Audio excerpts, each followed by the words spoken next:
So for real, who got the drop? You got the drop? Alright. Well, let's take those steps, man. Let's collect the drop. Let's make it rain in this, man.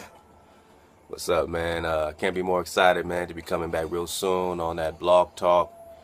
Took a minute, man, just to kind of reorganize the structure. Still working on some things with the site so we can bring you just the hottest vibe suites, just the dopest areas where you can relax in the music of your choice, the vibration of your choice, the vibe of your choice, all this kind of stuff. So shout out to Smiles, man. She's making it happen, man, getting the music on point, man, doing it. You know what I'm saying? We're going to be dropping that independent music to our, our radio show, man. All those drop artists, everybody, we miss y'all. We're going to be dropping y'all, dropping all that music, man. So if you're independent, shoot it, you know what I'm saying? Shoot me some slaps, man. You know, we're going to shoot them to Smiles, see what Smiles think. And maybe we'll feature the joints, man. Maybe we'll feature the joints, man. Live, man. 432 to drop radio right up at you. But yeah, you got some drop, man. Shout out to the homie, man. The big, brave, strong warrior king, man. Antoine Daniels, man, been sending me this drop. Man, I've been going through it, but I'm gonna drop some of it. I don't want to hold it too long. I just want to see what you guys got to think, got to say, got whatever you think about it. Everything we're doing, we're just dropping it. We're surfing the wave, man. Don't get too frantic trying to cling to something, man. You've been clingy for too long. Just know your creator exists and surf the wave. All right, so let's do it. Let's get set up. Notice I'm sitting down already. You know what that means. You know what that means when I'm sitting down already, man. This is gonna be some drop. This might be a part one, part two, or let's see if we can just knock it out, though. I'm trying to set you up. Oh, a little higher. How's that? How's that? You see me now? All right. Higher, higher, higher, oh. Higher, higher, oh. Vibrate, man. Activate. Let's go.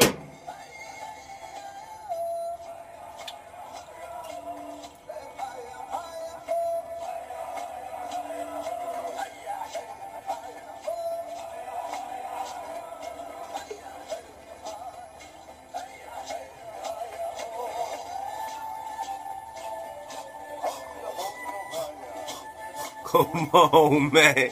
Don't tell me you ain't feeling the vibration. You gotta enjoy this learning experience, sir. It ain't nothing, man. It ain't nothing. Shout out to Dave Apex, man, sending me that drop, man. I'm gonna follow through with that idea that you dropped too. You know what I'm saying? He said, man, can you just, like, is there like a place where I can just hear Psalms being read or Proverbs with that 432 in the background and stuff like that? I mean, that's what I think I'm really gonna start dropping, to tell you the truth. You know what I'm saying? Thanks for everybody that's downloading the Frequency Anthem. But I'm gonna start dropping on SoundCloud. Like, I might just start putting some indigenous, drums and some 432 vibration, and then start reading Psalms, man. Start reading Proverbs on y'all or something, you know what I'm saying? And just doing that vibration thing, man. So, hey, let's go, let's go. Hiya, hiya, hiya, oh. Of course, man. Always get the latest drop on the drop. You already know. Kings to Alton Sterling, man, the family, you already know. You know what I'm saying? We got, it seems like every day we gotta say this, man. So all of our fallen soldiers, all of our family, man, this ain't the end. It's only the beginning. We will survive. We will thrive.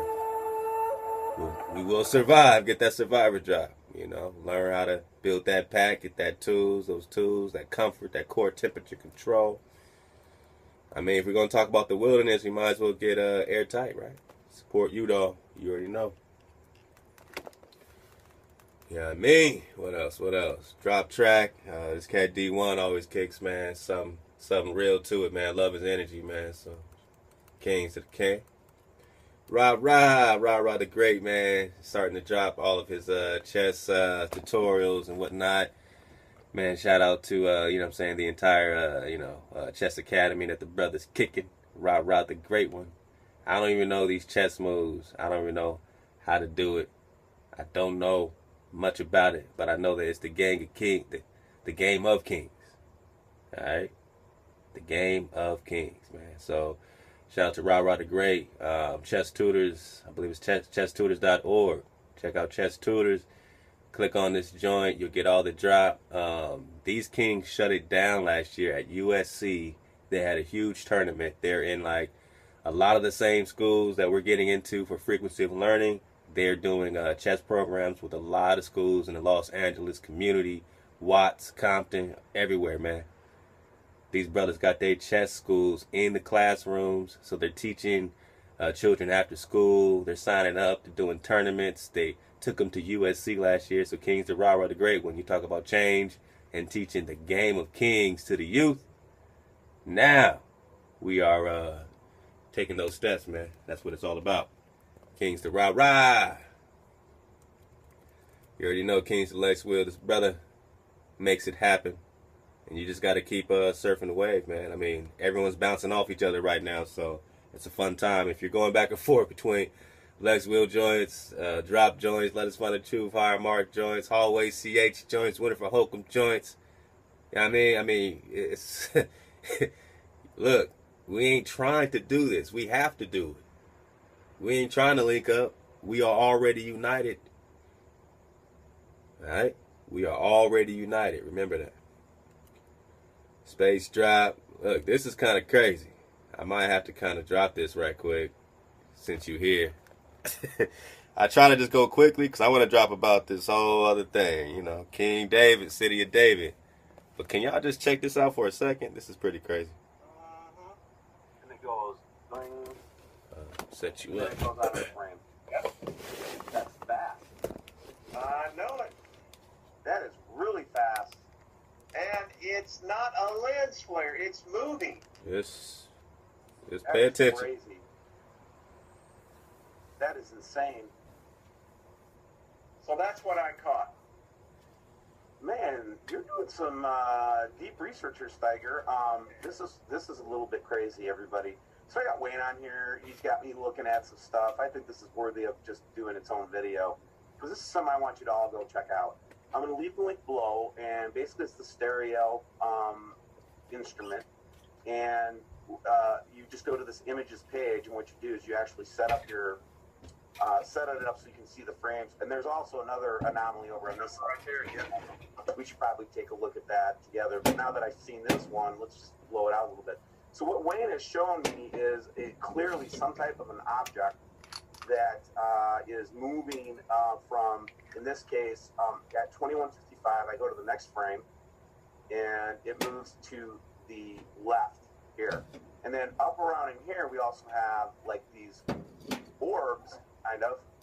I don't know if that's normal or not, but let's go back now and just step backwards. Go on up in the corner, just to see if there's some other anomaly we can make some sense out of. We're not making any sense of anything. Yeah, well. Oh, it starts over here. Look at that. Okay, there you go. So that is clearly something. I'm gonna zoom in on the lower half now, so we can get some good shots. I can edit all this. Yeah. Oh my. Well, there you go, Steve. What is that? Now y'all ain't heard nothing about this, right? Butt, as they would say. It went from but this is independent research. Something's Something's going on. We know that. Now see, watch when this. I saw that, Steve, I saw the one that right there, and I'm looking at this. Another one. Wait. Watch this shit. The tinier one appears here and here. And here. Oh, yeah, yeah. Another one over there. Okay, I'm just gonna go back a couple frames. Look, three of that. 1, 2, 3. They're getting. Look how it's shining out of the corona. They're getting more and more excited. Just watch this shit. What are we looking at here? What are we looking at? I'm not sure. There's another one. Look Another. at that. Pay attention. There's some, as they would say, there's some stuff happening up there. Yeah, man. I'm just going back. Yeah, I agree. Now, and going back frame by frame.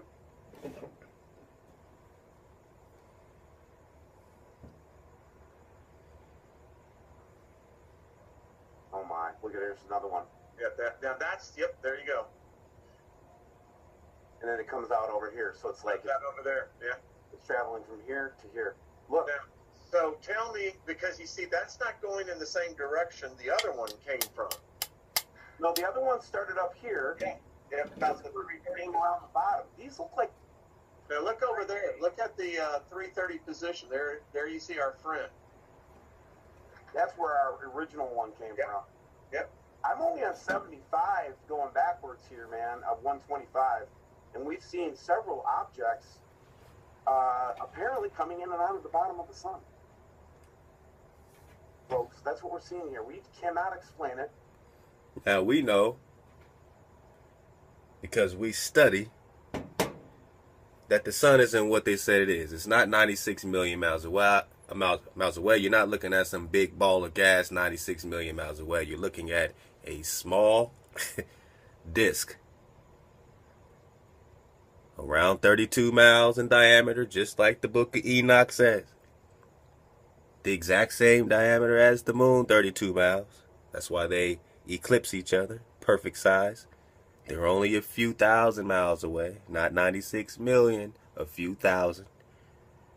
So you got to put this in. They think that they're on a ball of spinning and that they're looking at the sun, right? And that these things in perspective to this massive gaseous sun. But now your eyes, because you got the drop, you can look at this. If you don't understand, go back to the flat drop and do your research. But if you're already on this wave, you already know what I'm talking about. So 32 miles in diameter. So these things are relative to something 32 miles in diameter, not the big ass sun. That doesn't even make sense. When you see what these are,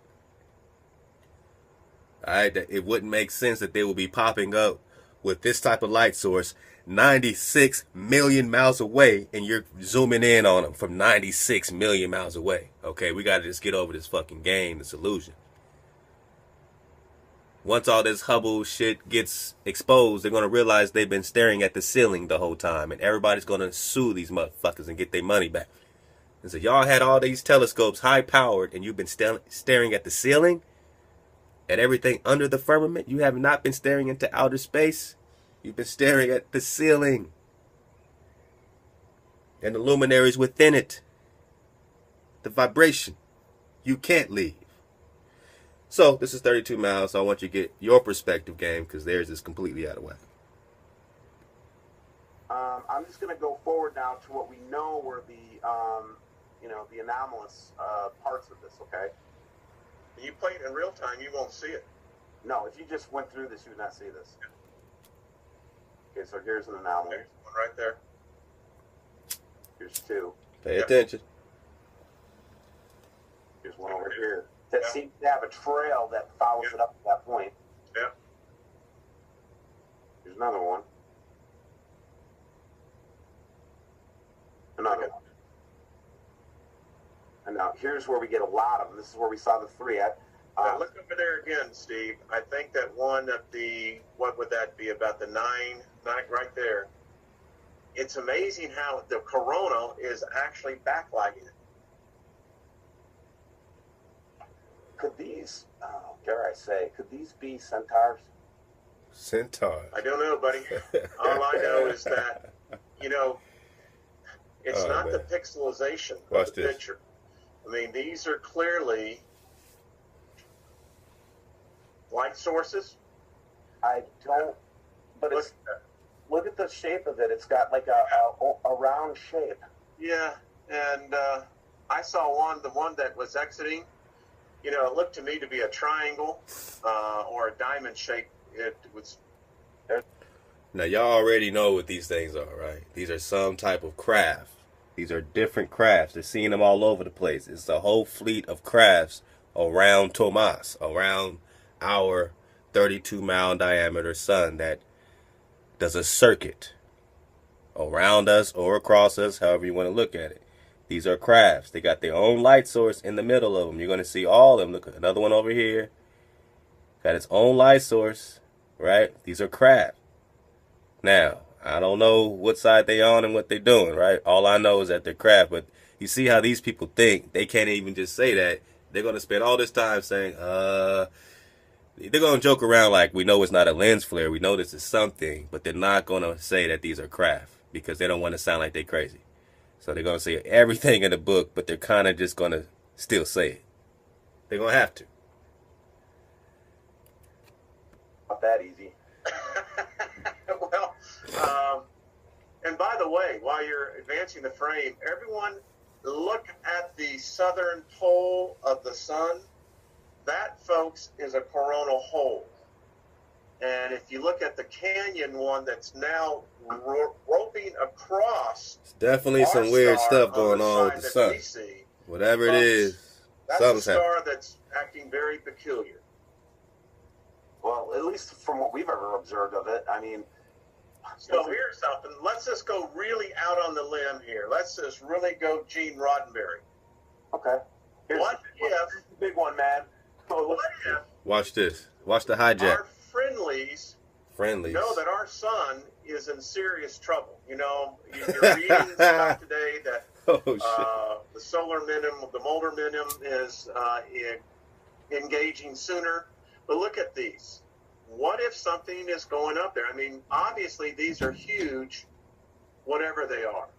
And I don't know. I mean, that's like an Earth-sized object. Yes, wow. It is. See?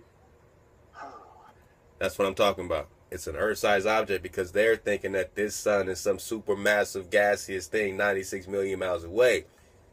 When you understand it's only 32 miles in diameter, then this is not an Earth-sized object. The sun is nowhere near the size of the Earth. So how could this be an Earth-sized object to this big-ass sun? That's sun worship. You're worshiping the sun. The sun revolves around you. The sun does a circuit around you.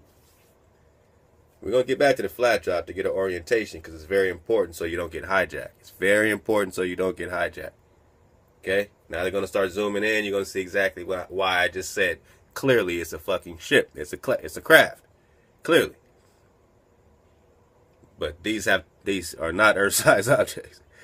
This is very smaller apparatus we're talking about. But you see how they said friendlies and shit, right? Friendlies, because they're thinking that some aliens are gonna come save them with their Christ, right? Clearly it's a hijack. Nah, man. It could be friendly to us. It don't mean it's friendly to you. It could be friendly to you. It don't mean it's friendly to us. Whatever the case is. But do you see what this is? Look at this. On light source. Look at this. Dot, dot, dot, dot. Look at this.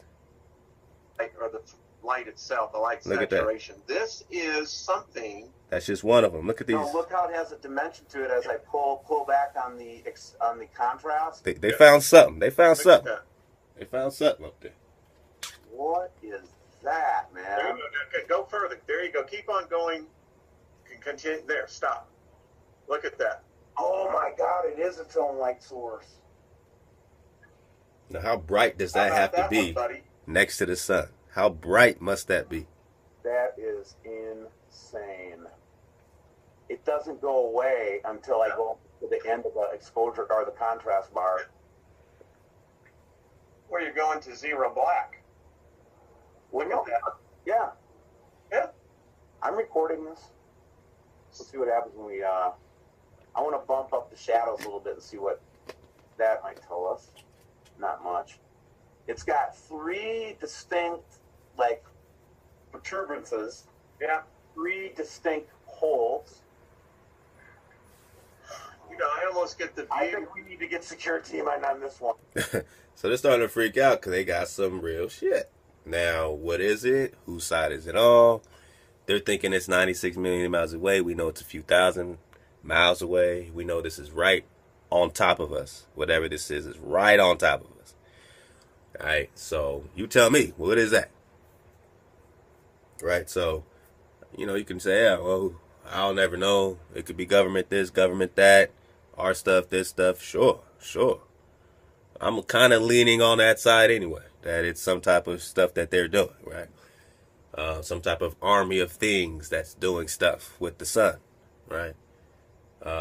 You know, That's what I'm thinking. You know what I'm saying? So when we have, even in the Greek mythology, how all these luminaries are going to come back together and this meeting that's happening with Mercury and this and that and all this kind of stuff, you know, stuff's happening.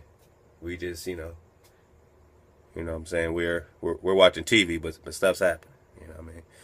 So that's all I want to drop right quick. I mean, clearly, Then you tell me. this. Then this. No, not that. Don't lose that. I won't. This is what I'm trying to grab right here. So he's going to get another one Are you and still seeing compare my it. screen, by the way? Oh, absolutely. He's going to compare two of them side by I have it in side. full HD, bro. Okay, let's do this. Let's get the 706. Oh, wait a second now. Come on now. I'm looking forward to seeing this actually when you blow that one up.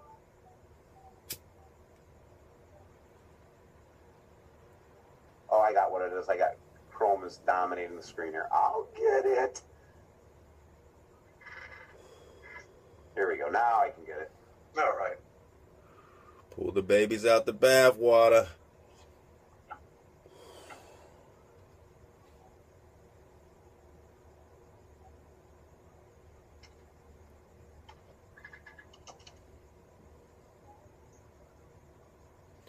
You know, we need to be aware of everything right now. All right. Everything. Because we can put it all together. And while we are waiting, maybe we direct your attention to. Look at that. What is that? That's another one. All right. Same light source, right? So they all are duplicates. But again, let's take that other one and let's do a little quick compare. These are duplicates, right? So this is the fleet. It's a fleet of the same ship. We can see that clearly. They're going to have time to be confused for a while. Are you seeing this? Okay. Yep. Rotate Look it. at that. So, Steve, go to the picture on the right. This one? Yes, sir. And then go up to where we see the black shape right there. Okay, now go to the other picture and then go down to the bottom. 5 o'clock position. Oh, it rotated. There it is. Rotate If I bet it. you if you rotate the two, and rotate that one. So I got a rotate button on here somewhere. Shake it, don't break it. Oh, come on. Here it is. So these Look are, at that, my friend. Now go back. Go back. Oh, let's do two more. Here so we these go. are two There separate we go. crafts, same Now do fleet. one. There you Same go. thing in the middle. You know, Look at this is a that. craft. It's a fleet. We get it. But I want you to see it. That is so. I can't believe I'm looking at this. Are we like in a Star Trek episode or something? You ain't going to get this on CNN. It's weird. First of all, let's just think about this for a second. We are looking at images taken of the sun. Yeah. Number two, it's at 195 angstroms. Number three, we are catching a weird object next to the sun that I cannot explain at all. That's emanating its own light. Look at how bright it is down in this one. Yeah. Wayne, just to remind everybody where we took it from. We took it from this. And Yeah. that's how bright the sun is. This is that huge coronal hole. Oh, let's back it up so you can see the whole damn thing. Look at that. Jesus. So you can see that it has the same intensity. And what are we looking at when we look at angstroms, man? We're looking at a spectrum of light, right? But we are. Yeah. And angstroms indicate. Color shift, light, heat. Oh yeah, it's Jesus, man. It's Now, generating. what I find really odd. I'm trying to find a way for me to say it's reflecting. You see they're freaking out, right? Trying to find a way to They're explain freaking it away out. right now. They don't really know what to say. And that's what I'm doing right now, Wayne. In case you It want. seems to me like it's actually. It comes out of the sun here. Yeah, comes right out. You This can is see this it is clearly legitimate there. freak out right here. Go look at it. They don't know what they're clueless, right? So There. you're And what watching I this find thing so go all interesting, over the as place. it's leaving the influence of the corona, it's actually having either an energy reaction. You can see it either reacting to. So please go ahead and catch some more drop at your will. You know, always get caught up And going, oh man, Arthur Scott has been dropping massive drop. He has part 3 of Dumb Diverses, man.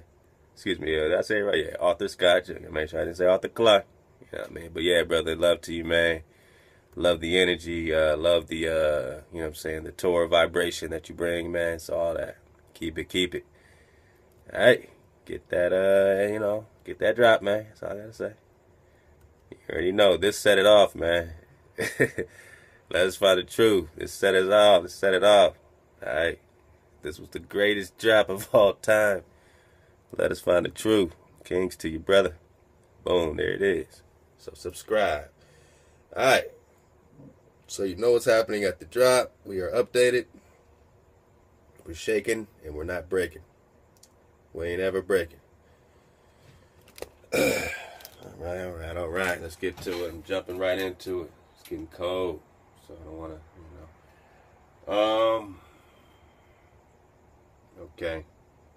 Now,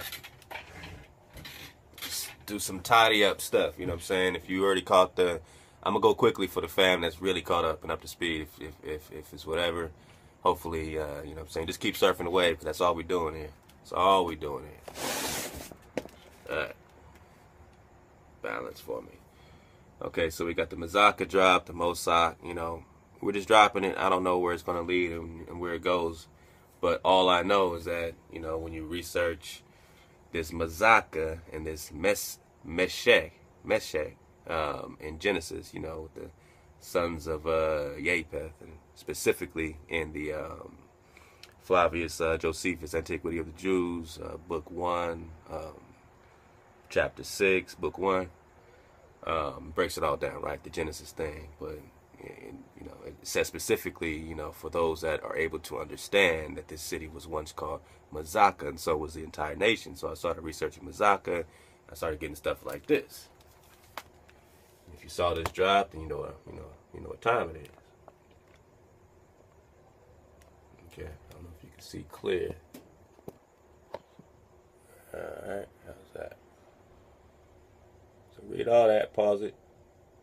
You see they bring you right into South America, right? They bring you right into Peru. They say possibly the Moshe, it's the same thing, Meshesh, Moshe, and cultures in South America, and now dead Mexica languages. When you research the Mexica languages, and I'm reading out of a book in that particular drop, you know, just check it out, the Mazaka drop, Moshe, Mozaka, all that stuff. Khazar, all that is Khazar. When you order a Caesar salad, it's a Khazar salad. It's Khazar, Khazaria, but that was once Mozak or Mazaka or Moshe.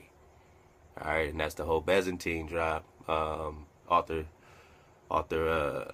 Scott, man, you just dropped some drop on that. You know what I'm saying, with the Byzantine, and it's very interesting that they got a city called Moshe there. You know what I'm saying, and then they're bringing us to this city called Moshe in South America, and said the Mexica languages, and this particular book was published in 2013, it said the Mexica languages went extinct 100 years ago. So according to when the book is published, at least, that's the 1900s, that the Mexica language went extinct. So this all invasion, this 1800 stuff is for real. Some language of the Mexica or Moshe tribe in Peru, which is where Jerusalem is, which is where the city of David is in Cuzco. All this is real. So these Moses languages or Moshe languages or Mexica languages went extinct 100 years ago, according to that source. And you know, so check it out. Also, that much of Russia, Moscow, and the region, all that is, you know, Moscow is Mozak. Moscow is Moses. The whole Moscow is named after Moses. Moshe, Mozaka, all that is Moses. And they changed it. They hijacked the name. It became Khazar, Khazaria, all that stuff. So then you got all that coming out of Turkey, and all that stuff is in Turkey. And then you got the Christian hijack, the Constantinople, all that stuff coming out of Turkey. Eusebius and all this stuff. So check out that drop. Don't have it offhand who sent me this, but, you know, somebody out there in Drop Nation sent this to me. And it says, are the biblical Meshechs in the Americas? So the Meshechs, the same tribe we're talking about that's being placed under the sons of Japheth, which is really this Moses tribe that seems to be hidden in these tribes of Japheth, but they're named after Moses. And now we just read, with the other drop about how there's a city of Moshe in Peru, and the Moshika languages are there, and they went extinct in the 1900s. Who was speaking them? Who was there? Where are you coming from, Negro? All right, so someone sent me this link, and Mesek is Moses, right? So all that is in that. Mesek is Meshe. Some will break that down to Messiah, right? Moses, he is considered a Messiah, right? Moses, Moshe, Meshe, Mosai. So let's read it by Gene D. Matlock. Our Bible and such Hindu books as the Ramayana and the Rig Veda are as much historical as spiritual. They are masterpieces of unusually accurate histories. The truths in the Hindu books are hidden under mountains of gobbledygook, which can become uncovered through proper understanding of what those books are all about. As for the Hebrew Torah, if a person will read it purely as a history book and not as a spiritual work, according to the way Orthodox Jews and Kabbalists read it, all mysteries will be cleared up. In my opinion, it is the most amazing literary work in the world and a lot easier to decipher through the Hindu holy books. So let's go get started. So then they go into who were the Meseks and all this stuff. I just want to get to this part. What were the Meseks? All right. First it says, who are the Meseks? Mesheks or Mosheks or Meshe or Mozak or Moses, Mozak, all that is the same thing. They're switching the E's and O's, Moshe, Meshe, but the original thing is Moshe. Moshe. Moshe. That's the original name of the city in Turkey that later became Khazaria and all that. Moshe is the original name. The Moshika languages in Peru went extinct 100 years ago. I didn't hear nothing about a language named after Moses that's in Peru. I didn't know that the Qosqo navel of the earth was the city of David. But Antoine Daniels gave me the drop on that. So this is my Bible concordance. It says that they were the people inhabiting the mountains in between Iberia, Armenia, Colchis, Lex will drop in the Colchis, today's Turkish Republic of Georgia. More about them later. Genesis 10:2 says that they were the sons of Japheth, Gomer and Magog, Madai, Javan, and Tabul, and Meseh, which is really Moses, and Tyrus. What were the Meseks? The Meseks were the slaves. The Meseks were the slaves. The Meseks were the slaves. The Meseks were the slaves. The Hebrew was the slaves. The Negro was a slave. The Meseks was the slaves of the Phoenicians. They mumble jumble history, man. And they hid certain lineages and other lineages, and they did all kinds of stuff when King James gave us the remix in 1611 after we proved that he did a voyage here first in 1603. And what do you think he went back with? Your documents. And he went back there and did the 1611 remix after he already came here to the Americas in 1603 and found the copper color races. He came here to colonize you. And he did. The Meseks were the slaves of the Phoenicians, but they were glorified slaves. Their job was to procure and oversee slaves for the Phoenicians, teach them skills such as metal and gold working and other crafts. Who else knows all this stuff? Who knows about metal and gold working and other crafts? The Meseks were the slaves of the Phoenicians, but they were glorified slaves. This is just their opinion of these people. You got to dig deeper. So this is the author. They're the glorified slaves. Like, shut up, man.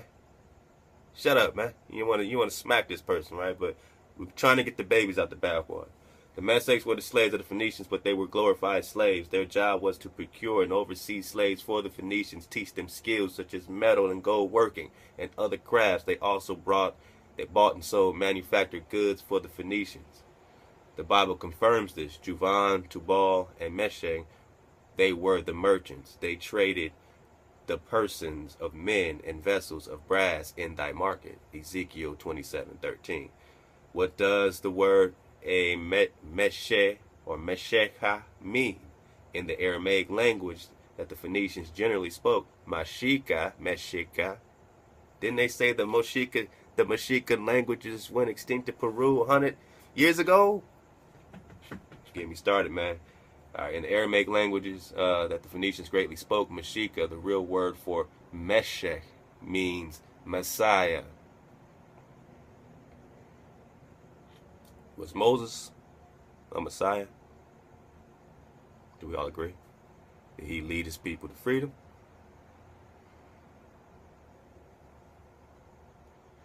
In the Aramaic languages that the Phoenicians generally spoke, Mashika, the real word for Meshech, means Messiah. In Turkish, a similar word means Messi or Meshi. All that is the same. Alright. Now I just want to get one more part here.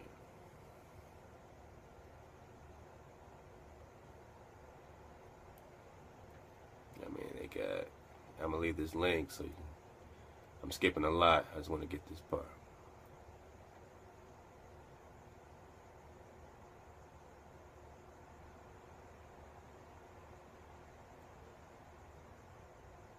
Ooh, they're going deep. Who is Ezekiel?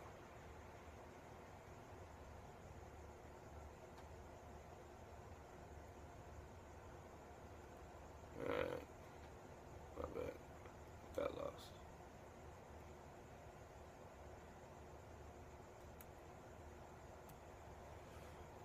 Okay. Proof that the American Meshechs are indeed the biblical Meshech. Sorry, it's a lot. Y'all gonna see what I'm talking about. I skipped, and then you start reading because they start breaking down Ezekiel, and you didn't really expect that, so they crossed me over. But you still hung with me, stuck with me. So we got these Meshikas, these Mosaks. So proof that the American Meshechs are indeed the biblical Meshechs. So I'm saying everything, America's the old world, people. Lex will just drop how they flipped the map, alright? So, alright, I'm not, you know what a map looks like. You know that you're supposed to be on the West Coast, right? Alright, so however it is to you. Now you take that map and just flip it like that. You know what I'm saying? Just flip it like that. Just 180 that. Just rotate it. Flip it. Then you have the reality. Now, you still aren't seeing the actual projections correctly, right?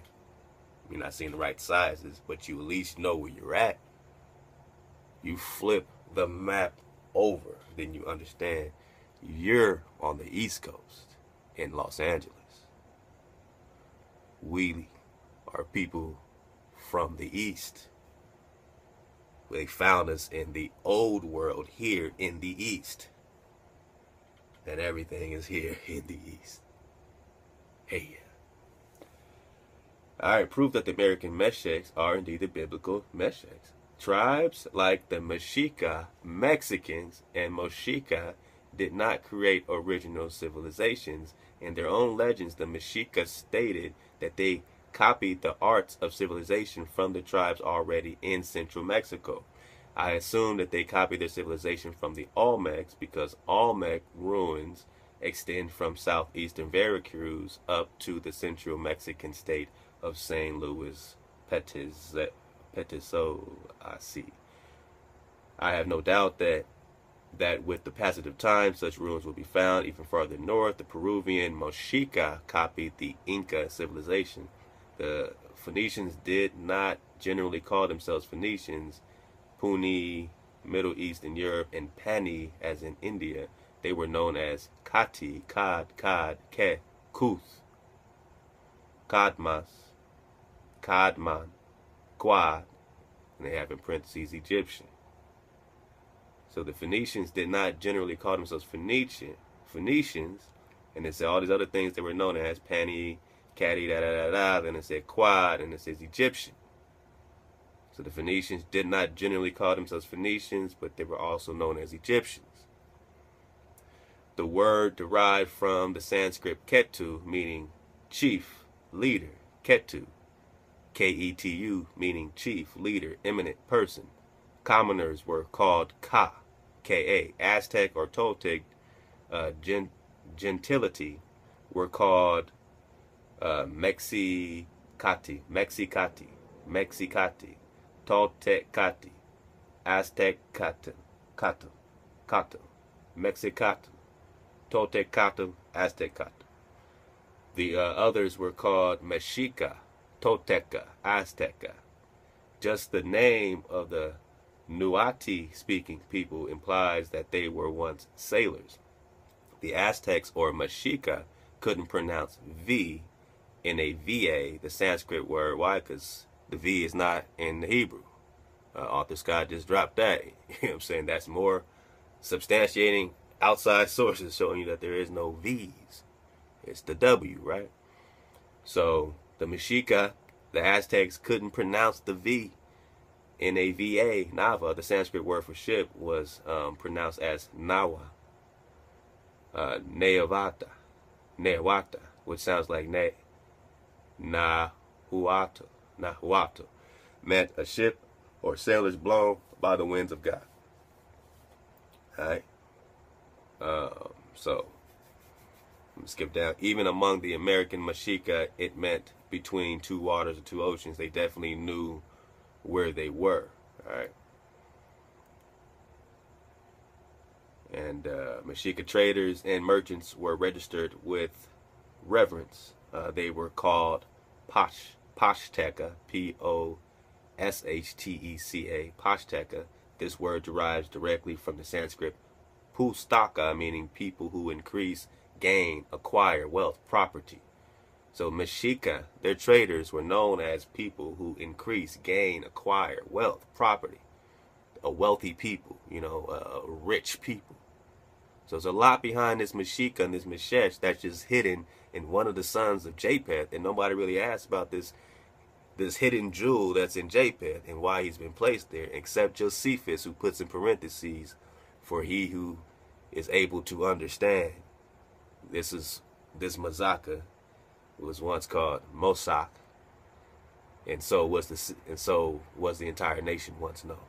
And we're seeing these Mexica people right here, an entire nation of people named after the Messiah or Moses, Moshe, Meshi, and the Meshina, Mexica. And this is just a new part and element to our culture that we're connecting right now that definitely connects. And who are we? We have a lot of names. You can say Aztec or you can say Mexica. See, this is not a title that you remember, but apparently a lot of us were known as Mexica. And there was a Meshina and a Mexica language in Peru. And we're going to get to more about Peru. So I wanted to continue on that, sort of, land that plane, a little more on that previous drop. Again, we are in the old world.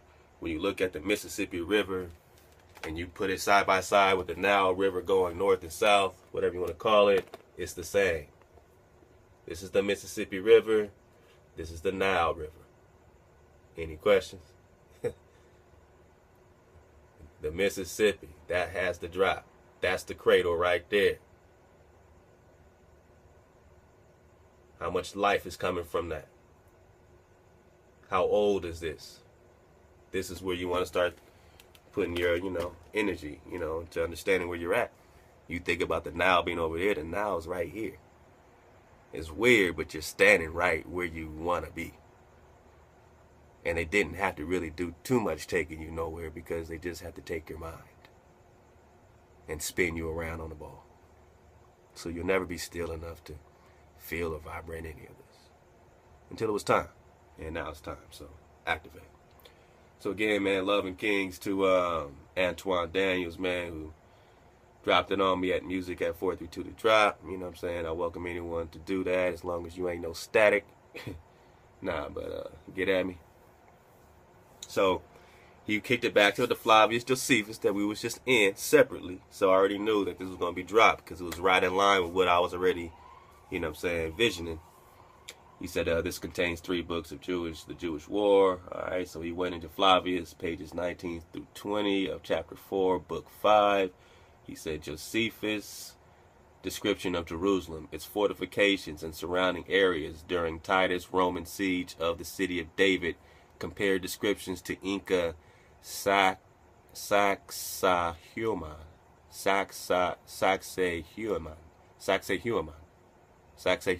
All right, so the Inca Sacsayhuaman and the city of, or sacred valley of Cuzco. So he just dropped it on me. But before he said, man, I'm working on this stuff, man. That's taking me into understanding that Qosqo.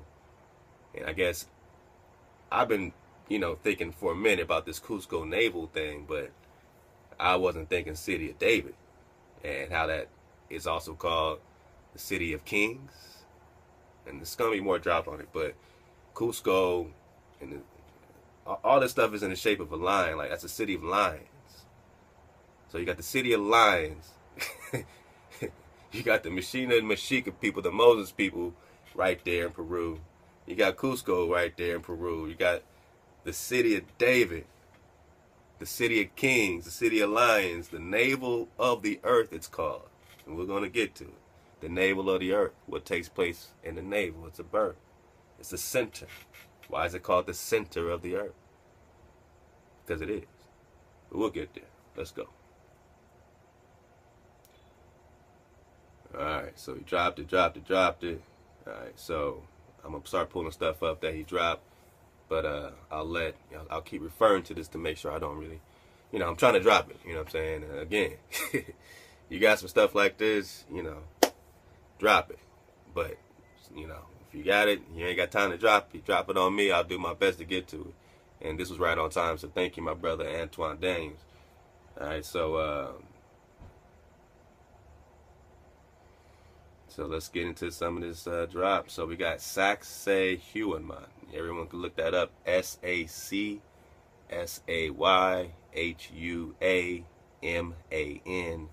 That's the name of the city. Sacsayhuaman in Cuzco, Peru. When you start looking that up, you're going to get this drop and what we're saying. All right.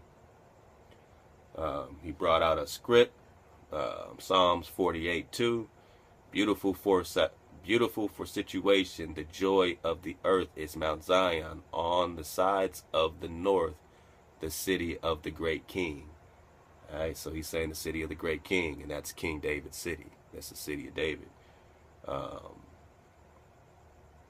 which is very interesting. So Mount Zion, I've heard before that it is in Peru, right?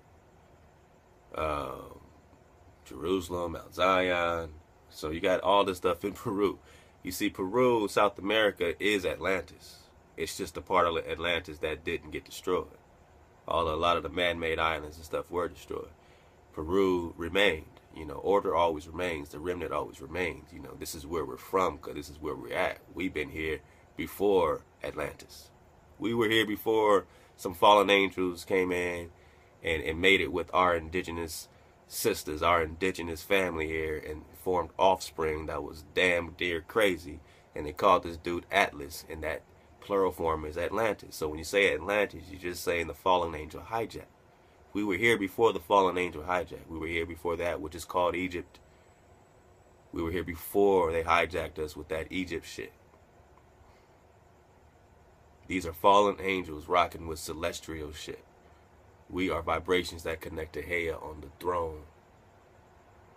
We don't have to be under anything. Underworld of what?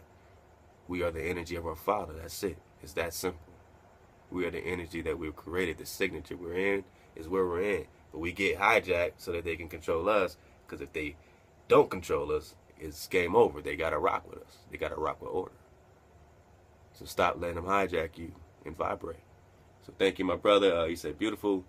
Psalms 48:2, beautiful for situation, the joy of the whole earth is Mount Zion, on the sides of the north, the great city of the great king, the city of the great king. So he says the city of David was fortified with 3 zigzagging walls. So We're bringing all this stuff out because this is what the scripture is saying about the city of David. And we've only learned it being in the Middle East or something like that, somewhere that's just far from our energy. We can't really vibe to it. It's way over there. But when you see it's connected to you, it's right here. That's when you wake up.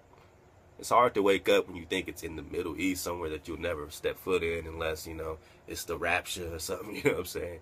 But when you realize you here already, all you got to do is wake up and walk back into it.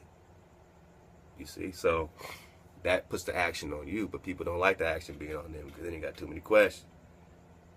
Yes, the action's on you. Once you know, you know. You literally have to do something. Yeah, it's true. You can't fall back and just wait. You got to do something now.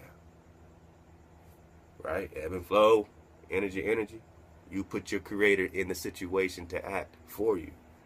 You don't fall back and wait for him to do something. You walk.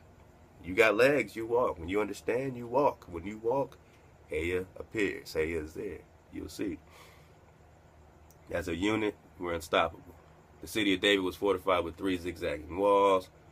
Alright, so I'm just going to start dropping some of this drop. Let's go.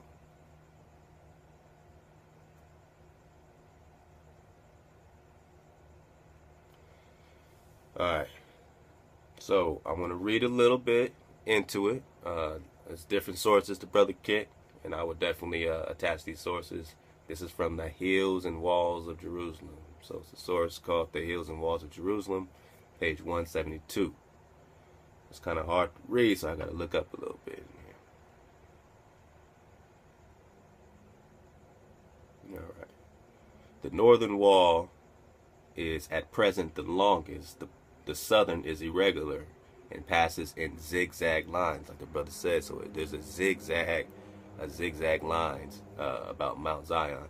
The castle of Pisans, I can't see that. Weakly guarded and not over well stored with munition near Jaffa Gate is the only fort belonging to the city. It stands, according to the author of 3 Weeks in Palestine, upon the site of the Turia Hippics, and its basement, constructed of immense stones, bespeaks a high quality antiquity, while the upper portion of the building, formed of more labored materials, is much more recent date.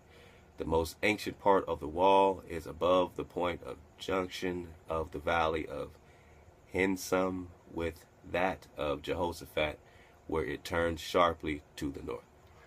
Just rock with me. I don't know where we're going, so we're going to rock together, okay? I don't like to just take drop and just form my opinion and give it to you. Sometimes it's really dope to go there with you. So you're with me. I don't know yet, but we're going to put this together, all right? So we calculated. Okay. So they're talking about the cuts and the blocks. So if we call to mind Jerusalem as it was once, thus strongly entrenched in the bosom of mountains and fortified by art, we might ask, what more could a city require for defense? Yet ceasing to put her trust in him, capital H, so they're talking about the Creator, ceasing to put her trust in him, who was the strength of her strongholds, when he withdrew his protection. So the Creator withdrew his protection. So even these people are saying the Creator withdrew his protection. We had it all. We were protected. We were his nest. We were his babies. We chose Egyptian hijacks. We chose fallen angel hijacks. We chose to kneel our knee to Baal or bake, whatever, cakes to the Queen Mother, or, do different things because that was the new trendy thing. Their friends were doing it. Their women were doing it. It was flashy. These fallen angels was putting on a show. And you had to be not for the Hollywood shit to, steer through that. It's the same thing as today, right? There's the Hollywood shit. Everybody wants to be Hollywood, right? We had a choice. We could say, okay, we can use the drop to be Hollywood. We can use the drop just to be about music and artists and say, look, put your music at 432 hertz. See the vibration? And we could just have been just about that. But man, Most High willing, something that sparked at the time, that same 2013, same thing.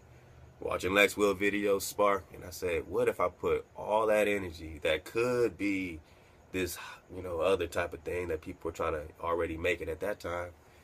What if we put it all just into the children, man? Because we don't got shit. BET ain't even for us.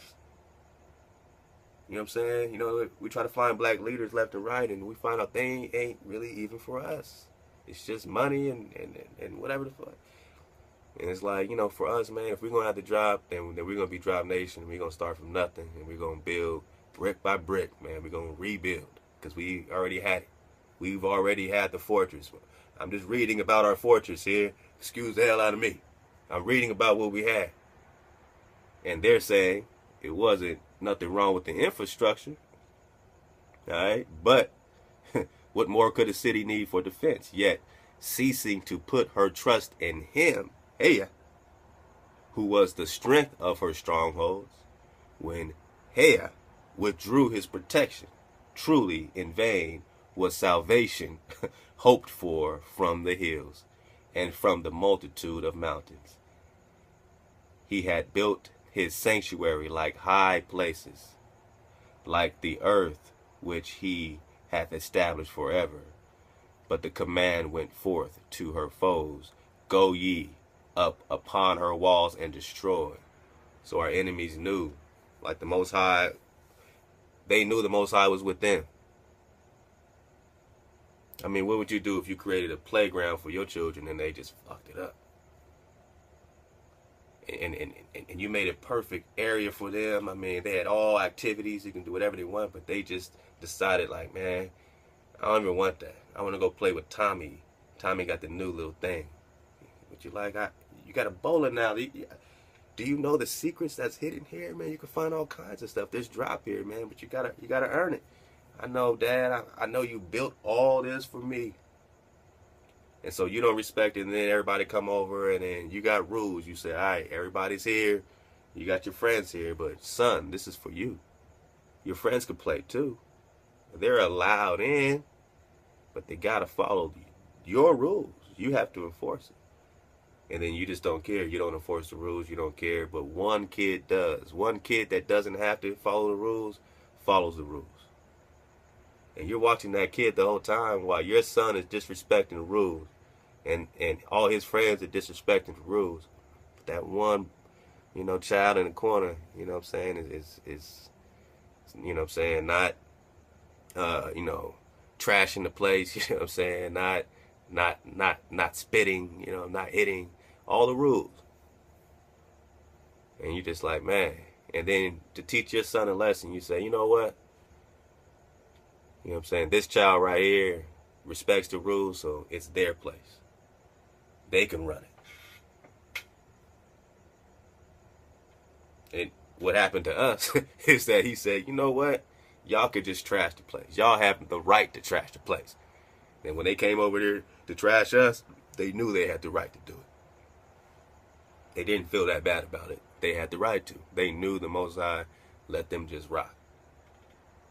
Because we refuse to not kill, not steal, keep our one day separate, make sure the land is replenished, and all the energy for our community. We wanted to rock with their guys. We wanted to build altars to this and do this and do this and do that and do that. It was a wrap. So, all right. So, let me go to the next one here. This is from a source, Benjamin of Tadula. Benjamin of Tadula. And again, I'll put all these links out so you guys can get them. We're just building some stuff here, You got the link, though, so click it. If you can't see it, I know it's small. So he just gave me kind of these random pages and these links. So I'm following along. We're following along. I'm trying to see what the brother Antoine Daniels, we're all trying to see what this brother's dropping on us. He's dropping it on me. He's dropping it on you. No pressure, brother. No pressure. All right, so let's see where we're going here. And at the end, you will say, okay, well, are we convinced that the city of David is right here in America? Let's see. How we doing on time? Okay, we're good. Benjamin of Tadula, page 22. From there it is.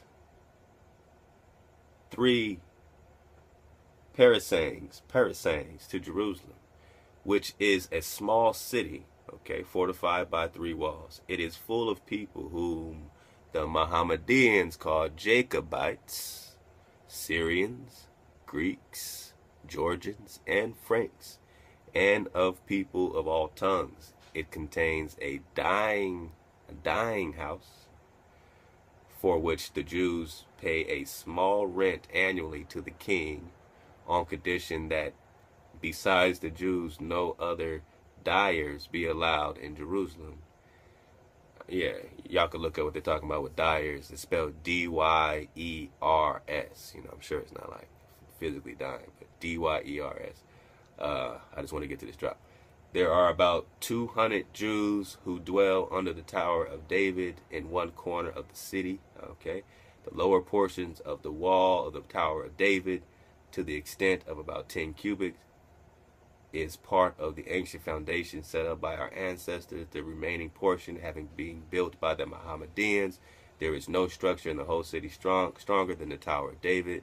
The city also contains 2 buildings, from one of which the hospital there issue forth 400 nights, and therein all the sick who come thither are lodged and cared for in life and in death. The other building is called the Temple of Solomon. Now, someone just dropped this, a sister, I believe, just asked about the Temple of Solomon, you know, being in South America, and that's true. They're rebuilding this stuff, but of course, these are pagans doing it, right? So, but yeah, so all this stuff is in South America. If they're rebuilding it, that means it was already here in South America. So, to that point, absolutely.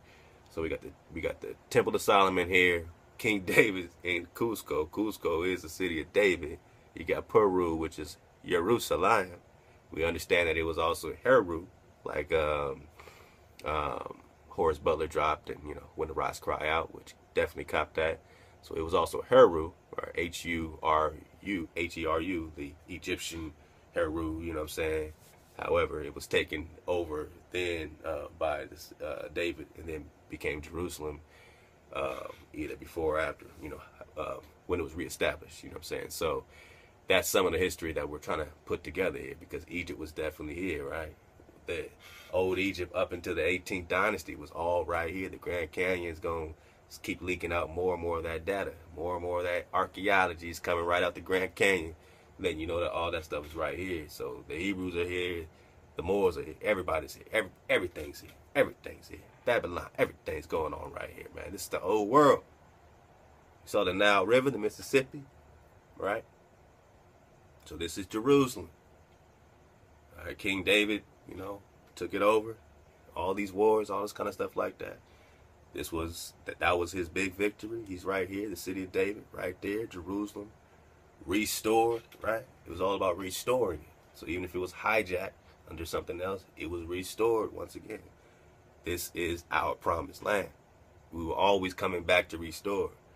Everyone's like, oh, damn, the Aztecs, they're just warring with everybody. Yeah, they came back to restore the order of the Creator. They were following Moses. The Aztecs were following Moses. The Mayans were following Moses. You got the Mexica language, Moshe people in Peru. You know, all this was pushed down. Man, all this is here. So you got the 4 corners, which connects to Mexico, which connects to Peru. Now, what kind of underground railroad is going under that? You don't think there's an underground railroad connecting Peru all the way into the 4 corners? I'm just saying. So the other building is called the Temple of Solomon. It is the palace built by Solomon, the king of Israel. 300 knights are quartered there and issued there from every day for military exercise, besides those who come from the lands of Franks and other parts of Christendom, right? So here's the hijack. Having taken upon themselves to serve there a year or two until their vow is fulfilled in Jerusalem, the great church calls the sepulchre, and here is the burial place of Jesus, unto which the Christians make pilgrimages. So this is clearly, you know, in this hijacked city, all this stuff is going down right here. Even in the hijacked city. Even after the invasion. Even after they brought all that here, This has now become Jesus' burial place. Everything's here, right? But let's keep going. Jerusalem has 4 gates: the gates of Abraham, the gates of David, the gates of Zion, and the gates of Gushpat, Gushpat. And then that's all I'm getting out of this, apparently. I wish it was giving me more. Come on. Give me more. Is that more? Did I get some more?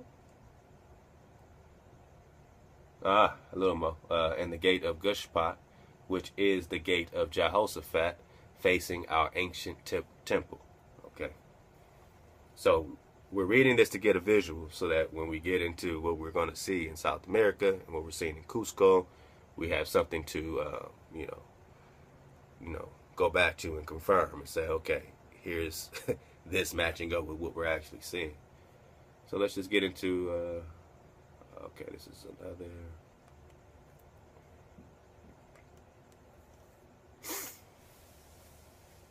All right, so this is the same book, Benjamin of Tudela. This is page 24. I'm just getting the reading out the way, and then we're going to look at some visuals. All right. The plain, something. I wish I had that previous thing. The valley of Shittim as far as Mount Nebo are visible from here. Man, I get 22, I got page 22, and I got page 24. So I don't have page 23. You get page 23, look up this book, Benjamin of Tudela. You know what I'm saying? You see how to spell it. Maybe you can get more of that. You see how it cuts off at top, but it looks like it's saying some major drop in between that. Hydrate, man. Oh, I hate when my kids get sick. Man, I'll be trying to matrix that thing, man. But you start feeling that itch. You're like, God. Every time they go somewhere, they come back. All right, here we go. In the front of Jerusalem is Mount Zion, on which there is no building except a place of worship belonging to the Christians. All right, so this is after the hijack. Facing Jerusalem for a distance of 3 miles are the cemeteries belonging to the Israelites, who in the day of old buried their dead in caves. Okay. And upon each sepulchre is a dated inscription, but the Christians destroy the sepulchres. Hijack city. Man, so we got these Israelites, the cemeteries, distance of 3 miles are the cemeteries belonging to the Israelites, who in the days of old buried their dead in caves, and upon each sepulchre is a dated inscription, but the Christians destroy the sepulchres, employing the stones thereof in building their houses. So they took these Christians are purposely jacking Israelites. Does that even make sense? You worship Christ. Christ says, I only came for Israel. Christ says, I came not to take one tittle away from the law. So everything about the law rocks. They say you're breaking the Sabbath. He says how he's not. Which means the Sabbath rocks. Or else he would have said, hey, who cares about the Sabbath? Someone one time brought me, I think in Ephesians, they said, look, it says, man, the Sabbath is a shadow. It's a shadow of things. So it has to be done away with because it's a shadow. So because the Sabbath is a shadow of things to come, you're saying it's done away with? Stop. So you can't see it from any other perspective other than because the Sabbath is a shadow that is done away with. You just can't just stop and say, well, if it's a shadow of things to come, it's only a small glimpse into what's coming. So the Sabbath, for everything it must mean, for every vibration that we must be getting, is only a glimpse of the vibration that is to come. No. Brother, the shadow is behind you. Well, sometimes you walk in the shadows in front of you too. Oh, burn. All right, here we go. So, y'all know I'm crazy. Okay, so the scepters reached as far as Zelzah in the territory of Benjamin. Around Jerusalem are high mountains. On Mount Zion are the scepters of the house of David and the scepters of the kings that ruled after him. The exact place cannot be identified, inasmuch as 15 Years ago, a wall of the church of Mount Zion fell in. The patriarch commanded the overseer to take the stones of the old wall and restore therewith the church. He did so and hired workmen. So you see what happened. Like, they turned this into Christian stuff. They found Israelite stuff, but it says the Christians destroyed the scepters, so they completely disregard it, and then they take over our palaces, right? Or, you know what I'm saying, all that stuff. They take over our temples or whatever the case is, and they take them over and they become their temples, right? So they're trying to feed off the energy that we are building specifically in that spot. Everything's energy. There's a reason why certain places are built certain places.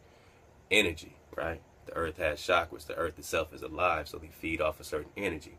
So they go to where we already know the grid lines or the energy before they hijacked us into another grid. And after they hijacked us into other, you know what I'm saying, you know, understanding these energetic centers, and they build it around it. So instead of going to a different energetic place, they hijack that energetic place and hijack your frequency. So they hijack your temples and hijack your frequency directly. Then they hijack you. And then they, you know, commit genocide, you know what I'm saying, and slaughter you and make you a prisoner of war. Now you wake up and say, whoa, you want a title? I'll give you a title. You're a prisoner of war. We ain't got to fight over Negro, African American, Asiatic, anything. You're a prisoner of war, Jack.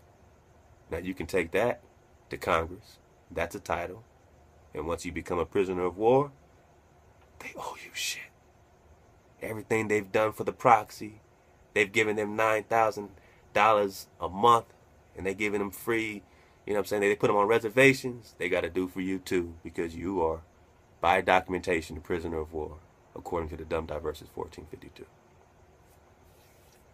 Oh, you can declare asylum. You're a prisoner of war. You've been invaded. You got the documentation. You can be a refugee. You don't need a passport.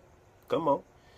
Hey, this is their game, right? So we're just waking up. We're peeling it apart. There's no way to stop it. You know, there's a billion me's. I'm just one me.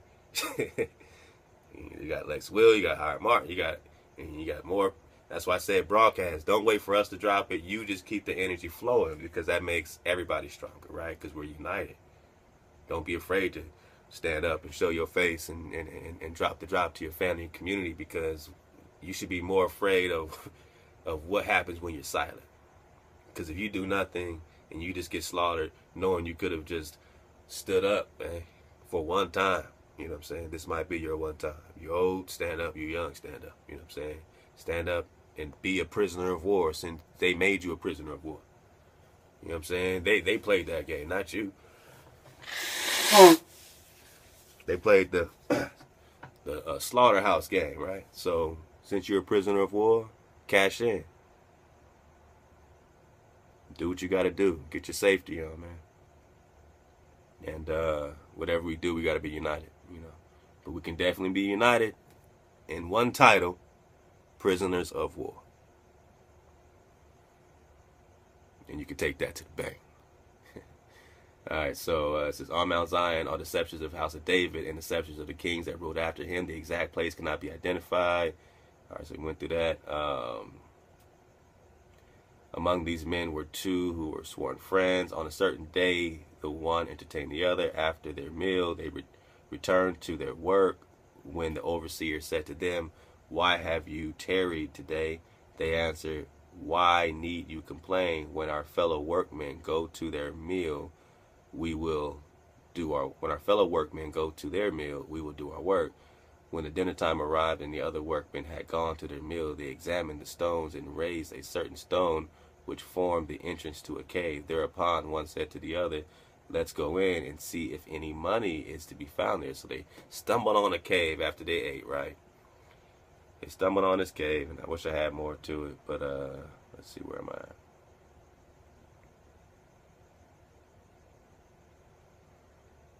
Yeah, man, come on, where am I? All right, so the exam. Okay, all right. They tried to iris me. All right. So thereupon one said to the other, let's go in. So they went into the cave to see if there's any money to be found in there. They entered the cave and reached a large chamber resting upon pillars of marble overlaid with silvers and gold. Whose shit is this? No one's claiming it. Whose shit is this? Whose shit is this? It's your shit. It's your shit. Alright? You gotta understand, this is your stuff. This is your stuff. They're finding your things. They love finding your things, right? So they entered the cave, reached a large chamber resting upon pillars of marble overlaid with silver and gold. In front was a table of gold and a scepter and crown. This was the scepter of King David. On the left thereof, in like fashion, was the scepter of King Solomon. Then followed the scepters of all the kings of Judah that were buried there. Stop. Israelite is a myth. The white man made it up. I mean, you know, people say this. I'm just saying. Israelites is a myth. Oh, the Bible's a myth. Or did they hijack it? Did they find us here? Collect our writings in Granada, like Columbus says in the Biblioteca de Colombina in Sevilla, that he's collecting documents about Jerusalem in Granada while he's doing his thing, but he doesn't have time to really go through them, so he sends it to his partner. All that is documented. And he says, go through it. Now, this is the 1400s. Then King James comes over to the same place in 1603. Then he goes back and he writes the 1611 King James Bible that includes the hijack. Hiya. And they brought it back and they had to translate it to us. Check out that last trial. And they said the most, you know, confusing thing, the most, you know, quandary they had when they truly realized after they've already slaughtered us, really realized who we were. And the ones they tried to convert to Christianity after that time, the missionaries, they said, well, if they're truly Jews, it's going to take a massive military effort, a massive missionary effort, same thing, to, you know, it's going to be a massive military effort, missionary effort is needed. Actually, I got that book up still.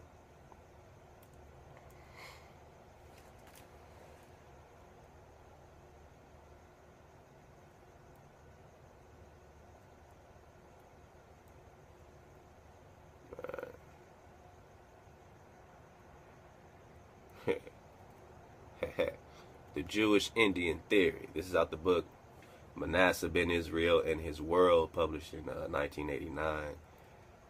You got the link on the other drop right before this one. Now,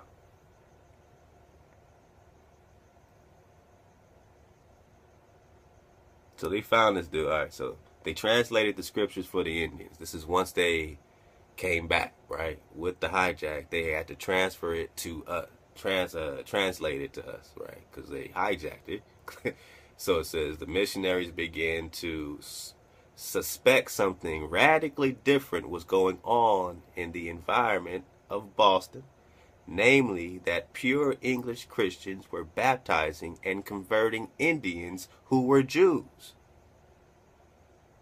Namely that pure English Christians, hijackers, invaders, were baptizing and converting Indians, aboriginals, who were Jews from the tribes of Judah, Ephraim, Manasseh, you already know. So this was a quandary to them. And this is, when you get, check this out. And if the Indians were Jews, the enormous missionary effort, an enormous slaughter, that's what it means. An enormous missionary effort was slaughter, was needed. Again, if the Indians were Jews, which they knew they were Israel, an enormous missionary effort would be needed. So on behalf of the New England Missionary Society, here's your documentation. Look it up. Man, if you care, look it up. If you thought this is a myth, this is a game, look it up. Because we're all over the place with drop right now. We got books open all over the place. So you gotta go against all these separate scholars from separate times, substantiating like never before. Here in America, Columbus came here in his own writings in the Biblioteca de Colombina in Sevilla, Spain. I came to seize the holy city in Mount Zion. seize the holy city. In America, my mission is to seize the holy city, Jerusalem, and Mount Zion. Why are we saying the city of David is here and Qosqo is the city of David, the city of kings, the city of lions? And if the Indians were Jews, an enormous missionary effort would be needed. So on behalf of the New England Missionary Society, a volume was written by Norfolk preacher one Thomas Thorogood called Jews in America, or the probability that the Indians are Jews. Again, this is Thomas Thorogood, and his publication is called Jews in America, or the probability that the Indians are Jews. This was to be dedicated to who? Charles the First. Who? Charles the First. Who? Charles the First. Who's Charles the First? Who's King James? Who's Charles the First? Who's King James? Is that fan bam? Are we still talking about Hebrew Edomites? Black Hebrew Edomites. You seen the pictures? Charles the First is dark, a dark man. He lined up right next to the Incas, same complexion as them. These are your twin brothers, family.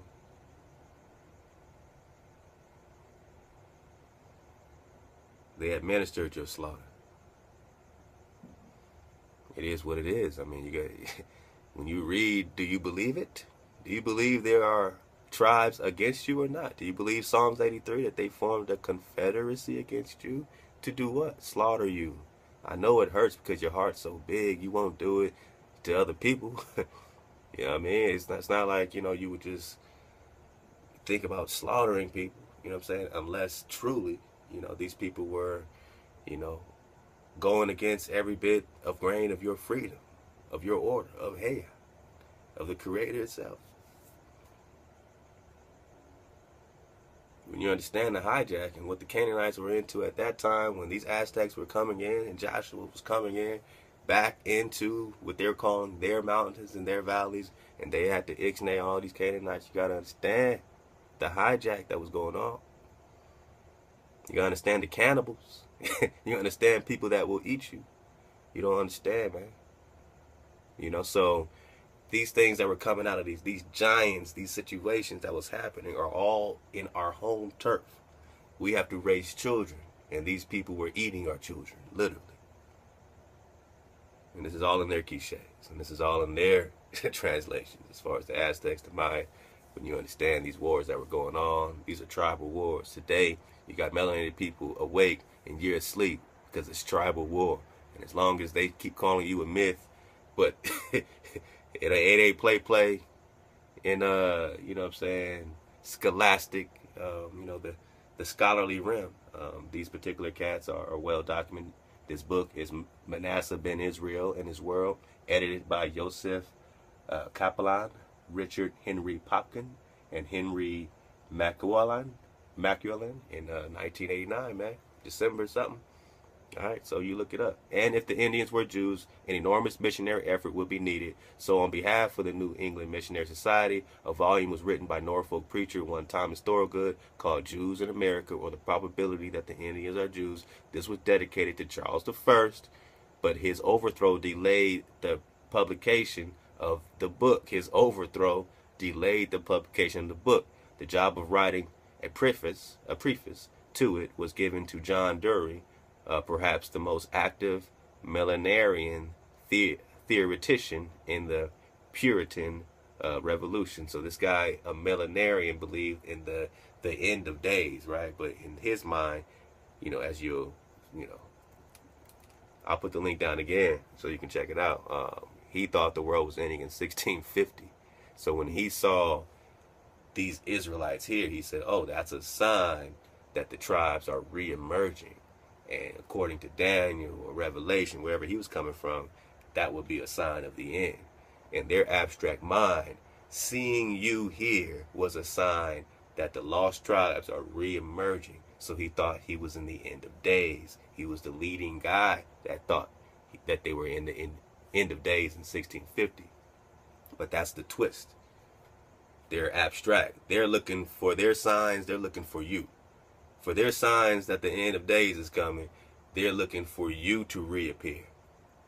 For your sign that the end of days is coming, or the end of their days is here, and the beginning of you has arrived, you have to look inwardly and find yourself. And once you found yourself and you see a bunch of other people that have found Heya again, then that is our sign, because we can see inwardly that we've awakened. Our time of slave vibration is over, right? So their sign was that they found us here. So they said, ooh, the tribes are reemerging.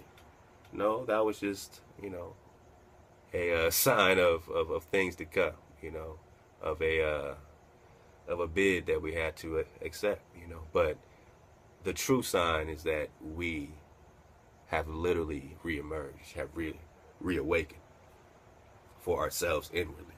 You know what I'm saying? We found the kingdom within again. That is the true sign to let you know that now is the time. This is the time of Daniel. This is Daniel 12, what is it, Daniel 7, knowledge abounding and all that, All right, so this was dedicated to Charles I, but his overthrow was delayed, so this is all. So we went to this other guy, and he started dropping more stuff. But then he said lost tribes of Israel would reappear just before the millennium, okay? So because you reappeared, it says Dory was sure this would happen before 1655. He was sure of it, all right? All right, so I got a little more, and we'll hopefully do a quick dismount. I'll try to go fast, let's go. So he was in England. All right, so all that happened. So you can check out that. But them finding you here, he says the lost tribes have been located east of the Holy Land in Persia or Afghanistan. If he heard from the most learned Jewish writer of the time, his friend and co-worker Manasseh ben Israel, that a Portuguese explorer had encountered a Jewish tribe in the Andes Mountain. Now listen, he knew that Manasseh had Montesinos, who came to Amsterdam in 1644, gave his account before the notary. So Dury, who was at the time planning to set up a college of Jewish studies in London with Manasseh as one of his 3 professors, wrote Manasseh for a copy of Montesino's report. He was duly sent it. Now listen up. Then Dury and his fellow millenarian, end-of-world person, Nathaniel Holmes, wrote Manasseh to see if he had made out what they did. So he said, damn, I got Montesino's report. Are you making out what we're making out? This is documentation. Are we a myth or not? This is documentation.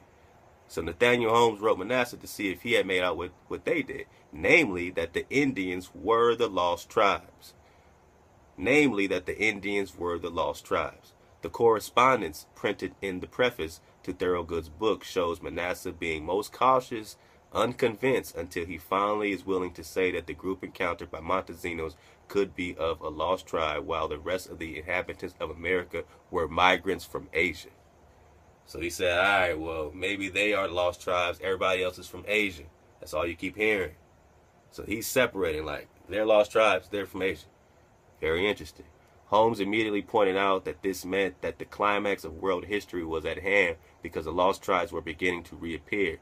Manasseh was asked what the Jewish view about the lost tribes and their reappearance. Whether he wrote another letter. Manasseh wrote in his famous work, The Hope of Israel, which appeared in 1650 in Spanish, Latin, Hebrew, and English, and in Dutch documentation for a few years later. The English edition, dedicated to the Revolutionary Parliament of England, was translated by a friend of John Milton's, the wide-eyed millenarian Moses Wall. This translation appeared in editions in 1650, 1651, and 1652. Documentation. The last 2 editions included an appendix in which Wall exchanged views with the reader and emphasized the millenarian importance of his work, and that it should help bring the conversation of the Jews.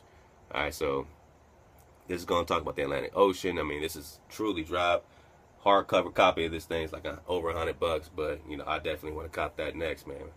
You know what I mean? So that's just letting you know what time it is. So we're bringing it all home. All right, let's bring it home. So he dropped this joint, Solomonic Jews in Ecuador and Peru. I'll just leave the link, but it's going to just drop into the Inca Empire and bring you into more understanding of Solomon in Peru, especially to the sister that asked about it.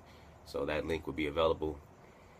Here's a look at what the brother said in the very beginning. Let's go back to it.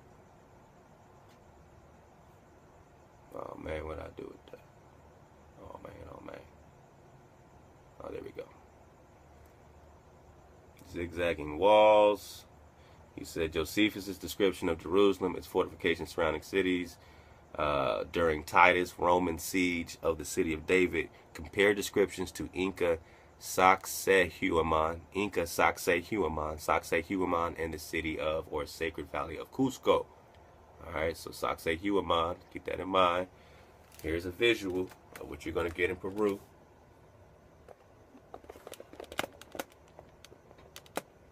You can see that, all right? Okay. Sacsayhuaman, you're going to see walls, you're going to see all this other stuff. Let's go. Milo or Milo, you're going to get this thing Milo, M-I-L-L-O, okay? Here's a definition, so we can just get it right quick. I know I'm all over the place, but we're going to bring it home in like 2 minutes. All right, so that's Milo. Qosqo, Milo, because when you look up Qosqo, it's going to say refer to Milo, and then you're going to try to understand what a Milo is, so I'll just put it up right away. A rampart consisting of 2 walls with the space between them filled, so it's like a fortification.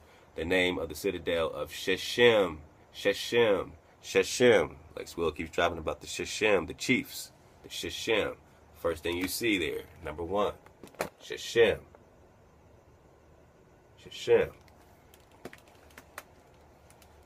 All right.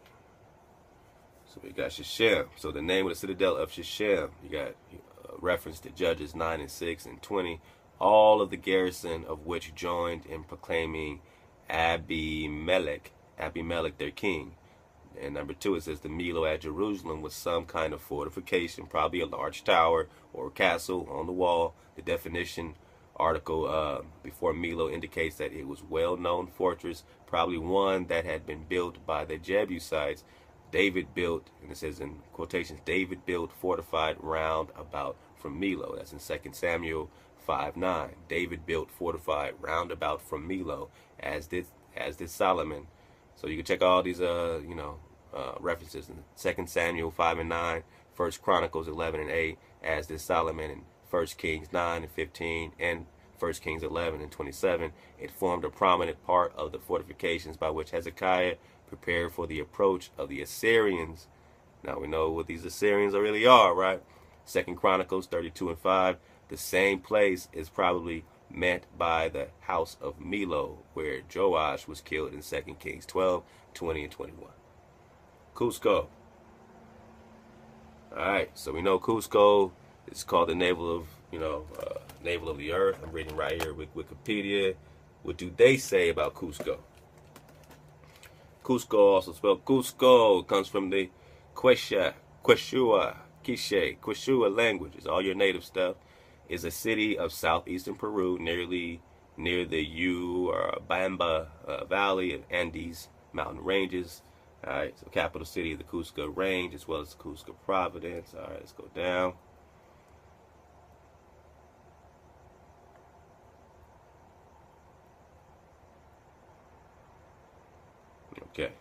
Okay, cool. So Cuzco was long an important city of the indigenous people. It was a city, the capital of the Inca Empire. Many believe that the city was planned as an effigy in the shape of a puma or sacred animal.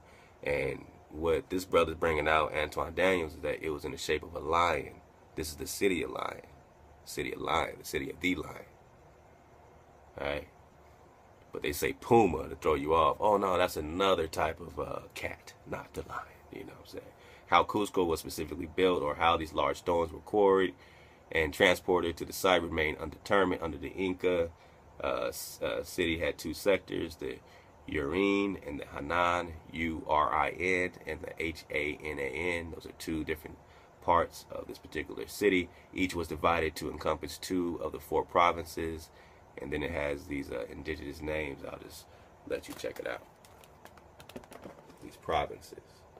Hope you can read that all right. I know it's very small.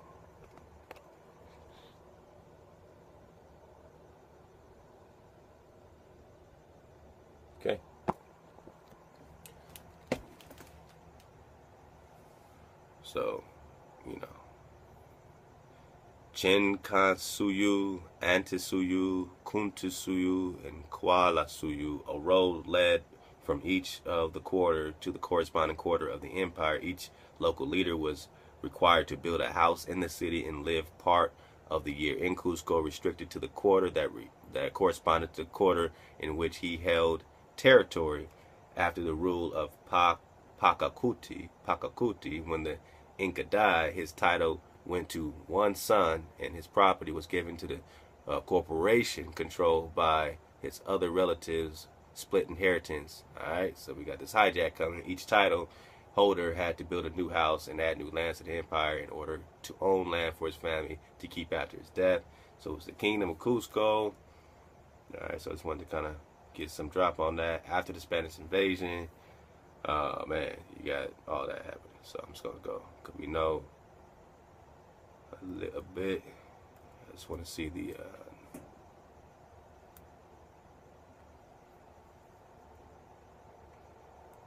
now interested, man, because they keep, you know, they say ruins. These are the ruins of this Sacsayhuaman.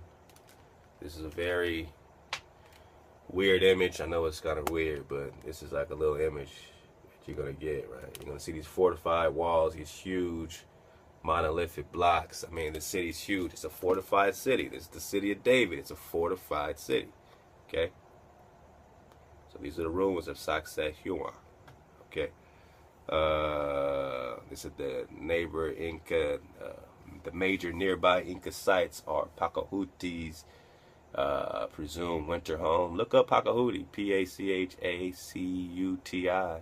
You know, that's leading you somewhere. Machu Picchu, which can be reached by foot, and the Inca Trail to Machu Picchu. So Machu Picchu, Cusco, all this stuff is connected. Cusco, again, is known as the navel of the earth. It says the indigenous Kilke culture. Kilke culture. I never heard about Kilke culture. Killke. All right, but they're indigenous, so you know they are melanated people right off the bat. It says built the wall complex of Sacsayhuaman, about 1100. So they got these people. Now, when I look up Kilke culture, this is what we get.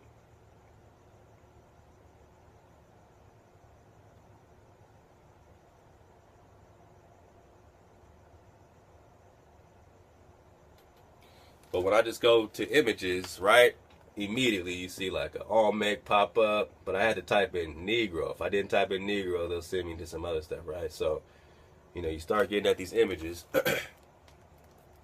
You see Olmecs, you see these fortified cities.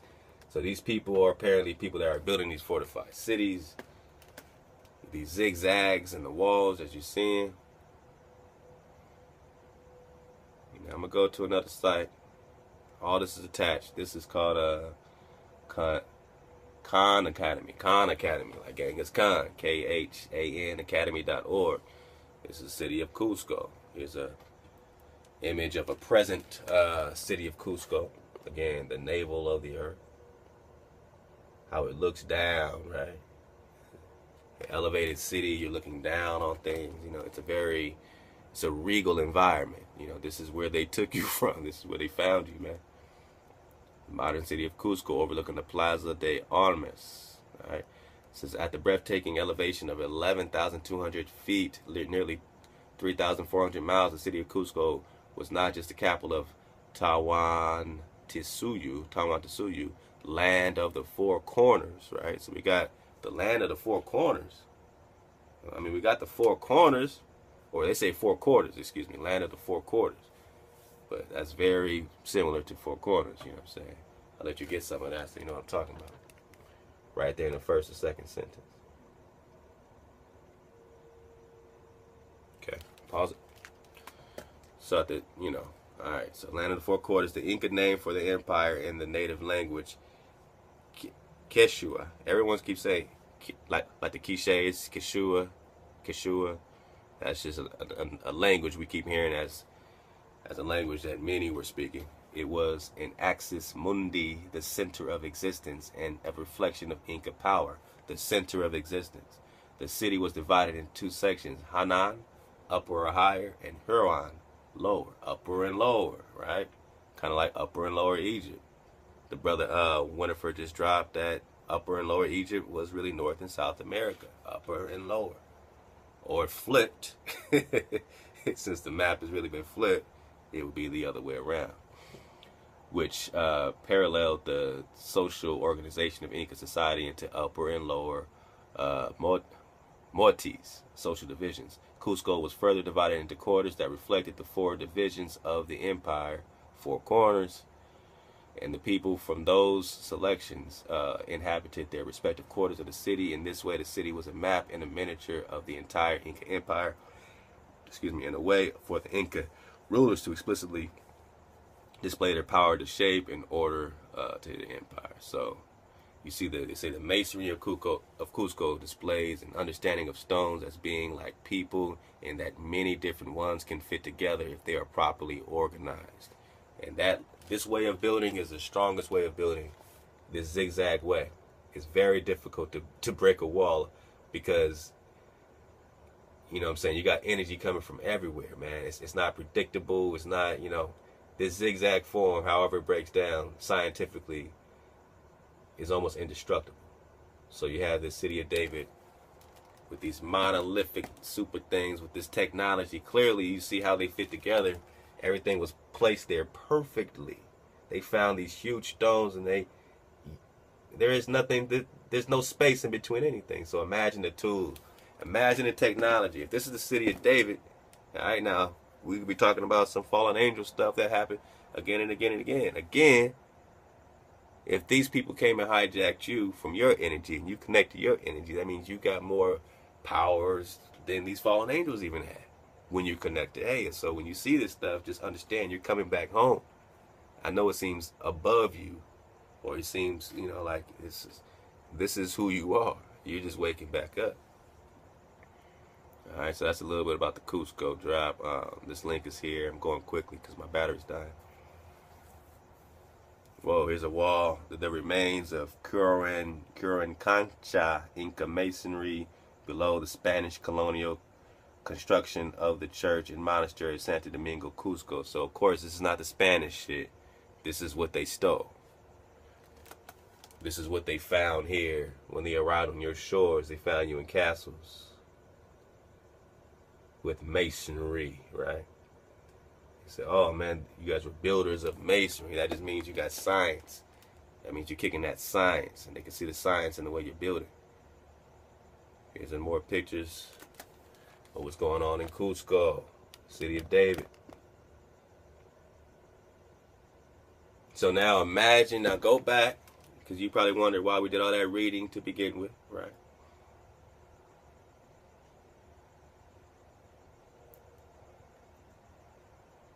Jerusalem has four gates: the gate of Abraham, the gate of David, the gate of Zion, and the gate of Qosqo, which is now the gate of Jehoshaphat, facing the ancient temple. Just think about all this, the Temple of Solomon. Think about these workmen that stumbled in the cave, and what did they find? They found a palace. They found a palace of silver and gold. Everything we read, I'm just going quickly, but the northern wall is at the present and longest. The southern is irregular. And passes in the zigzag lines by Mount Zion. Zigzag, zigzag, zigzag. What the brother kicked to make sure that we are aware of. My brother Antoine Daniels, he said, what about the zigzags of the Sacsayhuaman in Peru? What did he say about the zigzag? Last minute, let's do our dismount. What did he say about the zigzag? He said the city of David was fortified with 3 zigzagging walls. And all we're seeing right here, all the drop we're seeing right here, everything we're seeing right here, are zigzags, zigzagging walls. And this is Cusco, the navel of the earth. This is the city of David. It's right here. All right? You know what I'm saying? This is an artist's rendition of some of the drop, you know what I'm saying, in Peru, ancient Peru. You see pyramids and other stuff like that. I know every single pyramid is not a 440 hertz. I'm just saying that, that was a majority of this artificial grid that was put on us, and that's what we're trying to research. And my battery's dying, so I don't have time to drop this link. But hopefully y'all can get it later. They keep dropping on me. The battle between Mesoamerica and the Great Lakes continuing. Alright. This is from nefico.blogspot. And it just got some good drop, I'm sure, related to just Cuzco, you know, just more corroborating stuff, you know what I'm saying, about this being the old world, Mesoamerica, Peru, Jerusalem, everything being here, the Great Lakes. I mean, it's drop, serious drop, so, you know, I'll let you get to that. Yeah, man, and I'll, you know, just keep dropping about this Sacsayhuaman, and you can research it. You got the links up, pull it up. All right, and it keeps saying it was built by this Qilke culture, which are indigenous people there, and of course I'm sure that's going to link up to the Mexica people. But all they're going to tell you about the Qilke culture is that they were, you know, lived between 900, or they were there between 900 and 1200 AD, which is the same time, right? Because, you know, that's when we were leaving the four corners, Utah and all that. The migration was pushing into Tenochtitlan, into Mexico. So they get there about that 1200, 1300 range, and then they were found there around that 1600 range. So all that is the same. People say migration, Anasazis, whatever you want to call it, the Mexica, whatever you want to call it, man. I'll do my dismount on that. I love y'all. Stay up, suit up, choose up, and let's keep this drop circulating, man. Love y'all.